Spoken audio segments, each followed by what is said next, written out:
Sí, lo acaba de anunciar la presidenta de la Comunidad de Madrid. Jóvenes, por ejemplo, menores de 30 años que quieran comprarse una vivienda habitual van a poder deducirse el 25% de la cuota íntegra del IRPF, hasta 1.000 euros anuales. También estudiantes universitarios que necesiten pedir créditos para continuar con sus estudios. En estos casos van a poder deducirse el 100% de los préstamos que se soliciten para pagar esos estudios, bien sean de grado, de máster o de doctorado. Todas esas deducciones fiscales forman parte de este anteproyecto de ley al que el Consejo de Gobierno ha dado luz verde esta mañana y que también incluye deducciones de hasta 500 euros para familiares con dependientes en el hogar. Acaba de explicar Isabel Díaz Ayuso que este anteproyecto de ley, cuando se apruebe como proyecto, llegará a la Asamblea a final de año y la idea es que pueda entrar en vigor en 2020.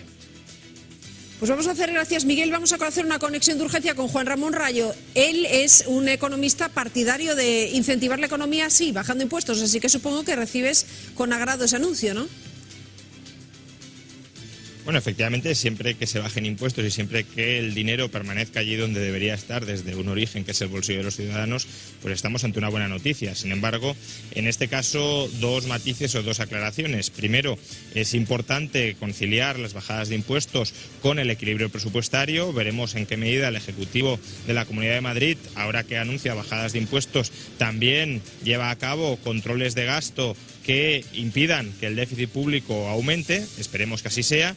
Y en segundo lugar, podemos esperar que así sea porque las tres medidas que se han anunciado hoy, si bien no están mal, tampoco tienen un importe gigantesco. La población que se va a ver beneficiada por las mismas es bastante reducida y por tanto el impacto presupuestario va a ser bajo. Esperemos, confiemos en que, como ha dicho Díaz Ayuso, a lo largo de la legislatura se complete la rebaja fiscal que han anunciado o que prometieron antes de las elecciones y que era mucho más ambiciosa que esto que hemos visto. Paso a paso, efectivamente, acompasando la rebaja fiscal con el control del gasto, pero no nos olvidemos de lo mollar. Lo mollar no es esto. Lo mollar es rebajar en medio punto cada tramo del IRPF autonómico. Bueno, pues enseguida volvemos a hablar contigo, que hay más cosas de números que nos afectan, pero si es que si tenemos salarios bajos, pues es difícil pagar pensiones altas. Atención al aviso que nos llega de un organismo internacional que dice que en este país hemos heredado de la crisis una situación laboral bastante empobrecida. De hecho, de nuestro entorno somos el país con mayor número de trabajadores pobres. En España, 1 de cada 10 trabajadores es pobre. Que es muy fuerte, no tienen ni para comer, ni para tomarse un café. O lo que es lo mismo, para el 13% de los asalariados españoles, madrugar e ir a trabajar cada día no es suficiente para conseguir una remuneración decente que permita llegar a fin de mes. Trabajadores sí, pero que no llegan a fin de mes en una España que ya es el tercer país europeo con mayor porcentaje de trabajadores pobres, 1 de cada 10.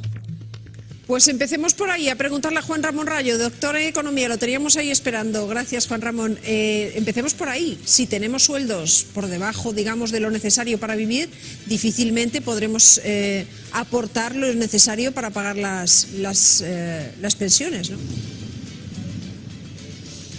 Obviamente las cotizaciones sociales se recaudan a partir de los salarios, por tanto mayores salarios son también mayores cotizaciones sociales. Ahora bien, no olvidemos que mayores salarios y por tanto mayores cotizaciones sociales también es mayor pensión devengada en el futuro. Es decir, subir los salarios no es per se una herramienta para solucionar el problema demográfico que tenemos. Si se pagan hoy mejores salarios, y es algo que sería muy deseable si aumentara la productividad en España, por supuesto, si pagamos mayores salarios, también el gasto futuro en pensiones va a subir porque los que hoy pagan mayores cotizaciones sociales devengan una mayor pensión futura. Y la cuestión es con qué pagaremos esas mayores pensiones futuras si tenemos un problema demográfico por el cual hoy la población de mayor de 65 años en relación con la población en edad de trabajar es del 29% y en 2050 será del doble, del 60%. ¿Cómo pagamos las pensiones ahí aún subiendo salarios? Pues es lo que te pregunto yo a ti, porque vamos camino de país de viejos que además tienen más salud, tendremos más salud de las futuras generaciones de mayores que los mayores actuales, porque ese es el camino, ¿no? Si vivimos más años, son más años cobrando la pensión, entonces o reformamos el sistema o en algún momento salta por los aires. Efectivamente, lo que pasa es que ya se han hecho dos reformas de las pensiones de manera relativamente reciente, 2011, por la cual se alarga la edad de jubilación y se modifica el periodo de cálculo, el método de cálculo de las pensiones, y la de 2013. La de 2013, que es crucial, tenía dos medidas fundamentales. La primera, desindexar las pensiones del IPC, de tal manera que mientras la Seguridad Social tenga déficit, las pensiones no puedan aumentar más de un 0,25% al año. Si algún político consigue que los ingresos de la Seguridad Social aumenten por encima de los gastos, las pensiones ya podrán aumentar más que el IPC o al IPC, pero desde luego mientras no se consiga eso no parece muy responsable. Y luego tenía otra medida que va en línea con lo que comentabas, y es conforme se alarga la esperanza de vida, rebajar las pensiones de los nuevos entrantes, de tal manera que la pensión que se cobre en el conjunto del periodo de jubilación sea la misma, vivas más años o vivas menos. El problema es que esa reforma de 2013, que es crucial para garantizar la sostenibilidad financiera del sistema de pensiones, se la están cargando entre todos los partidos, con lo cual están recurriendo a la demagogia sin ningún tipo de alternativa real ahora mismo para ganar elecciones comprando votos de los pensionistas sin aportar soluciones de futuro.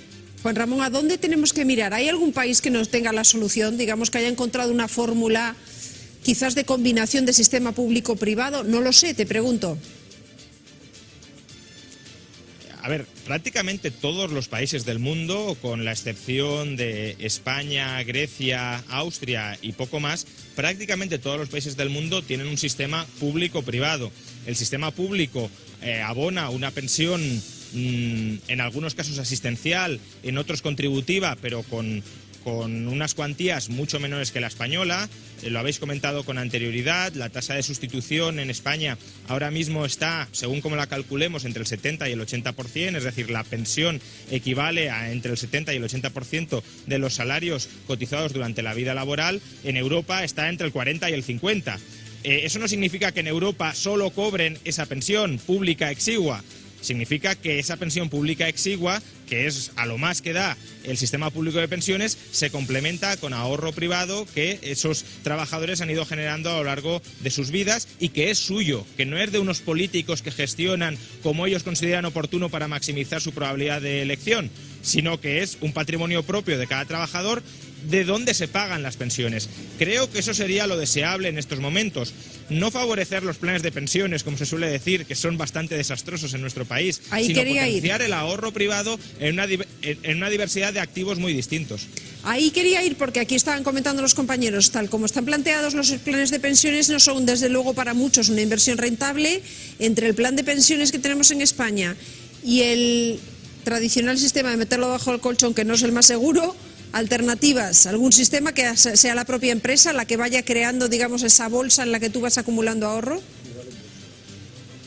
A ver, un plan de pensiones es un instrumento financiero muy específico y muy particular que, sin embargo, debido a una extraña coalición políticos-banca, se haya bonificado fiscalmente con carácter privilegiado. No debería ser así. En el plan de pensiones hay un gestor, generalmente no demasiado eficiente a la hora de hacerlo, que está comprando y vendiendo acciones o renta fija. Al hacerlo, y al hacerlo sin demasiado criterio, las rentabilidades que consigue son muy bajas, son exiguas. Eso no significa que ese instrumento sea el único a través del que se puede ahorrar e invertir.